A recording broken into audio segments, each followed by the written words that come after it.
পুরাতন মাল পেয়েছি। হ্যাঁ, যারা দোকানদারে নিছে কিন্তু ওগুলো আবার বর্তমানে নতুন আমাদের কাছে কোনো পুরান মাল নেই। পুরাতন দাম থাকলে এগুলো বের করে বিক্রি করেন, ঠিক আছে? আমাদের পুরান মাল শুধু 1 লিটার আছে। হ্যাঁ, ওগুলো বিক্রি করে ফেলেন। এটা তো আমি দেখতেছি তত নাই। এই অপু সাহেব, পুরাতন 1 লিটার যেগুলো পুরান দামে 189 টাকা, ওগুলা একটাও দেখা যাচ্ছে না। আপনি ওগুলো বের করেন, সামনে বের করে ওগুলো বিক্রি করেন, ঠিক আছে? আর এখন জরিমানা পরিশোধ করে দাও। 3 তলায় উঠে কোথায়? হ্যাঁ, ক্লোজ করে যাই। তাড়াতাড়ি লেখানো। আপনার কতক্ষণ লাগবে? এই তাড়াতাড়ি কি করবে?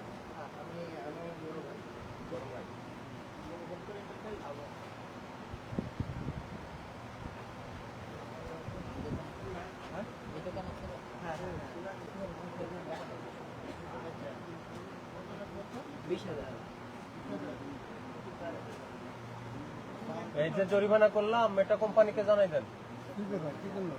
922 টাকার তেল 965 টাকা বিক্রি হচ্ছে। 189 টাকার তেল 198 টাকা বিক্রি হচ্ছে। 190 টাকার তেল তাও তো আমরা 190 টাকা বিক্রি করছি। এটা কত রেট? হুম, হ্যাঁ, এটা কত রেট? 965। এটার দাম হলো 965 টাকা। 922 টাকা এটার দাম। কোথায়? এখানে আপনি চলেন।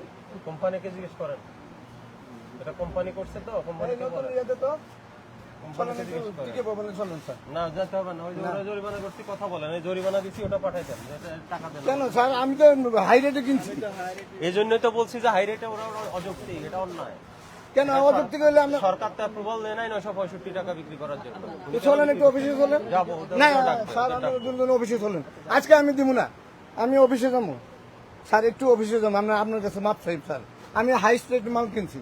আপনি দরকার হলে মোবাইল স্যার বা তসলিম স্যারের লোক আলাপ করে। আপনি ওটা সব আলাপে হবে। হ্যাঁ, ওদের দরকার হলে ওরা আসবে। আপনাকে যেটা করছি ওটা করেন, ঠিক আছে?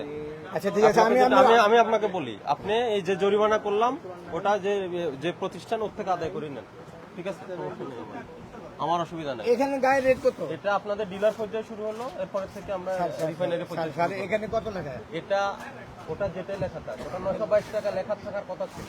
এটা 965 টাকা করা করতে এখন চাই। কোম্পানি করছে, আমি কি করব স্যার? হ্যাঁ, এটা অন্য, এটা আমি জানা। এখানে আপনার আপনি দেখেন। আমি দেখেছি তো, দেখা তো স্যার আমার স্যার দেখা। স্যার আমরা মাপ চাই একটু 965 টাকা দেন। আমি শোনেন, এটা শাহালিতে কোর্স করা হয়েছে, কাপ্তান বাজার ডিলারে করা হয়েছে, আপনার এখানে যে ম্যাগনা ডিলার ওরা করা হয়েছে। এখন তীর কোন জায়গায়? উপরে না? না না না না না না দাঁড়ান একটু একটু এটা করেছে। আপনি কথা বলেন, তসলিমের সাথে আপনি কথা বলেন। স্যার স্যার একটু ছাড়েন স্যার স্যার আপনি কথা বলেন না, আমাকে জরিমানা করছে 965 টাকা। স্যার একটু আপনি থাকেন, কথা কন। অসুবিধা নেই, আমি কথা বলবো না, আপনি বলেন। আমার দরকার হলে আমি তখন কথা আমি বলবো। কি কম হয়ে যে আপনারা 965 টাকার তাহলে রেট দিচ্ছেন, এখন জরিমানা করে গেছে, এটাই জানো। এই টিকে তসলিম স্যার বাইর করতো। এই দেবো আপনি কথা বলেন, এখন ওই যে অর্ডার হয়ে গেছে, আপনার জরিমানা দিয়ে দেন। Sir sir sir sir sir, আমি তো হাই রেটে কিনছি। এই নতুন স্লিপ দা, এই দেবো উপর আপনি কথা বলেন, ওই টিকেট গ্রুপের সাথে কথা বলেন। এই উপরে নতুন সালাম দাইছে, সালামটা রাখো। চালানটা আছে, আমি এই যে চালানটা এই যে 1 তারিখে চালান। আচ্ছা, চালান দেখার দরকার নাই, আমি তো না জানি। না না সালাম দেখতে হবো। না না চালান দেখতে হবে তো, কিন্তু তেলের আমি দামটা তো- নির্ধারণ শোনেন, আগে কথা শোনেন। তেলের দাম নির্ধারণ করে কে? সরকার সরকার এটা নির্ধারণ করছে। করছে নাকি বলেন? আচ্ছা সরকার আপনারা তো মিল মালিক, আর আপনারা মিলেমিশে এই কাজটা করছেন, না চাপিয়ে দিচ্ছেন ভোক্তাদের উপরে। না স্যার, না ডেফিনেটলি, কারণ আপনি কেন বেশি দামে, সরকার যেখানে বাড়ায়নি, কেন আপনি বেশি দামে কিনবেন? আমাদের